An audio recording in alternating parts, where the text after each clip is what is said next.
Now, music in general, like I was saying before, it seems like it's in a decline. And with you guys doing still good numbers, what do you feel is the reason that people aren't selling like they used to? Because you're talking about bodies of work, timeless music, but why is the music industry in general suffering as it is today? Piracy. Piracy. Pretty much just plain and simple piracy. The generation of today has had everything handed to them through the internet. This didn't exist when we were growing up, and so there was no music sharing. There was no making playlists. There was no, one person buys an album, all of a sudden everyone has it. You can rip it off. I can't, how many different programs are there just for ripping off music? And it's sad, because what people don't understand is that, for as much as they are enjoying this liberty, they're actually causing the collapse of the thing that they're enjoying to listen to. And that's I don't think anybody really realizes that.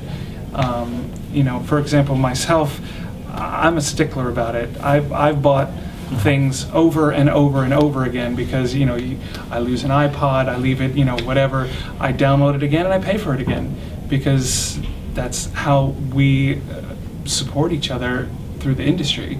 If I just said, to the record company, just give me all your demo CDs and I'll just take all this music for free, and then we only exist because there's a flow that happens. They buy it, we make it. They buy it, we make it.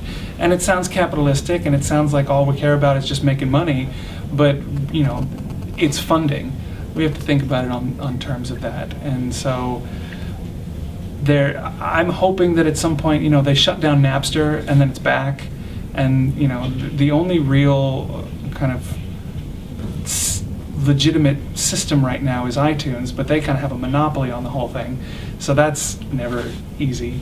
And as for things like Spotify and internet radio, which for the rest, it gets paid 0.0001 cents for every time it gets played. It's not like radio where you actually see any revenue from that. So budgets become smaller, and when budgets become smaller, music quality goes down because you can't afford to have things like a full orchestra and all of the digital processing that goes into making the perfect sound.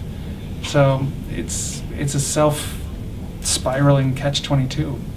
And the fashionable industry we're in, to the reality TV shows that produce these overnight superstars for 2 years, and having so much choice, I believe, also killed the sense of what's being an artist sometimes. I'm not saying there aren't any artists in those people that wins, but I also feel like, people lose the conception of what's being a real artist out there.